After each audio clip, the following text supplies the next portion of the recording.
Tere!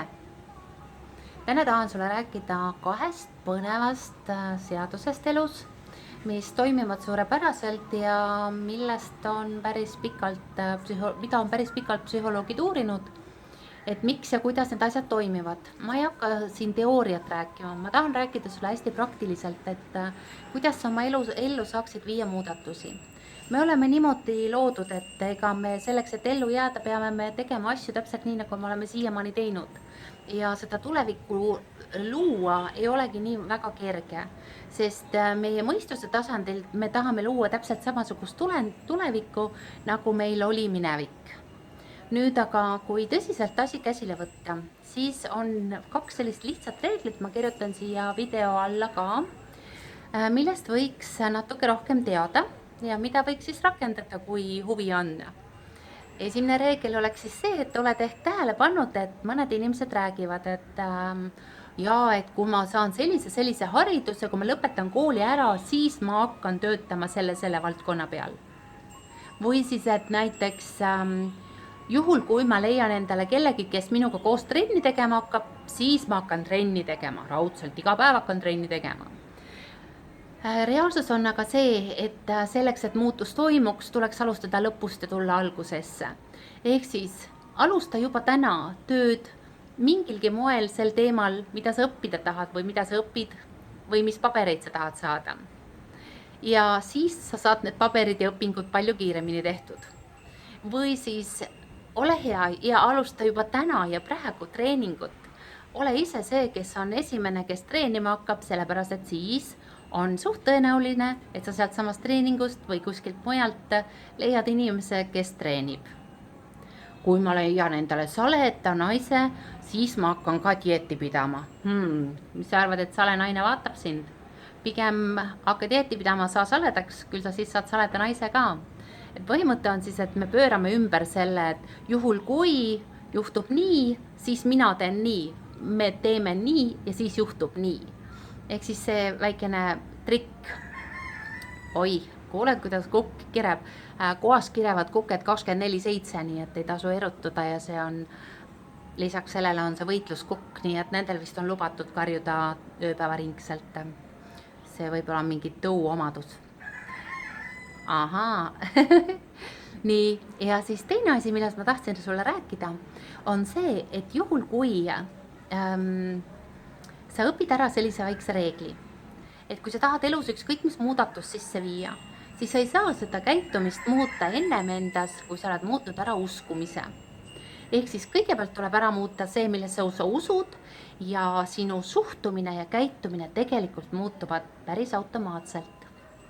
Nüüd näiteks, kui mina usun, et hiired on vastikud ja õudsad väiksed vastikud närilased, siis minu suhtumine nendesse on negatiivne, siis kui ma neid kohtan, mis ma teen, minu käitumine on samamoodi vastavalt minu uskumusele ja vastavalt minu hoiakule vastav. Ehk siis ma siis ronin tooli peale näiteks, karjun, kiljun või tapan selle hiirekese ära.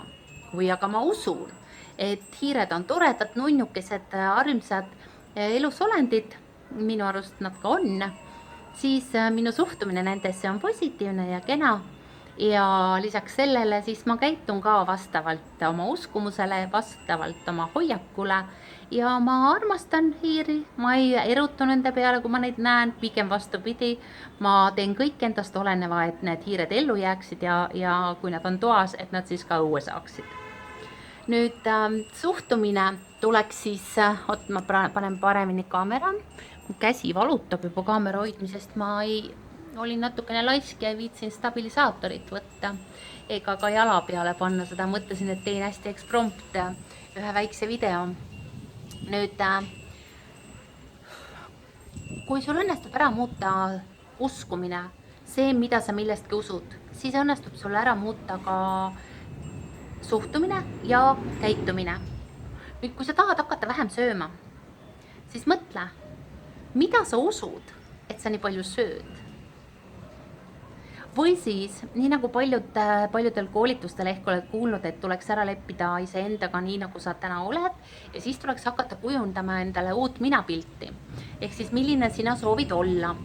ja kui sa nüüd usud ühel päeval tõesti siiralt peale seda, kui sa oled endale ikka igapäevaselt korrutanud enesesisendust, et sa oled näiteks kaalud, ma ei tea, palju sinu unistuse kaal on, aga no oletame, et ma kaalun 65 kilo, ma olen sole, ma olen heas vormis ja kui ma seda tõesti usun siiralt ja tunnen, siis peale seda, kui ma seda sisemiselt tunnen, hakkab ka minu sees muutuma ära suhtumine iseendasse, söögisse ja sellega seoses muutub ka ära käitumine.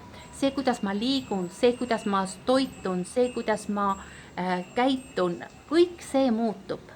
Miks öeldakse, et kõik on kahe kõrva vahel kinni? Reegel ongi niisama lihtne, aga samas niisama keeruline, sest ega ükski muutus ei tule kergelt. Uskumust on muuta väga raske. Aga me nüüd lepime kokku, et me mõtleme, et uskumust muuta on väga kerge.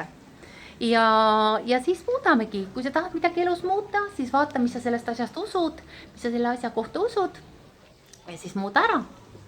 Nii lihtne see ongi. Ja siia selle video alla ma kirjutan sulle natukene mõne spikri, et sa saad, võib-olla kirjapildis on veel lihtsam aru saada, et mida siis tuleks konkreetselt teha, et kui sa tahad midagi oma elus muuta, selleks, et elu õnnelikumalt, rõõmsamalt ja elu rõõmsamalt elada.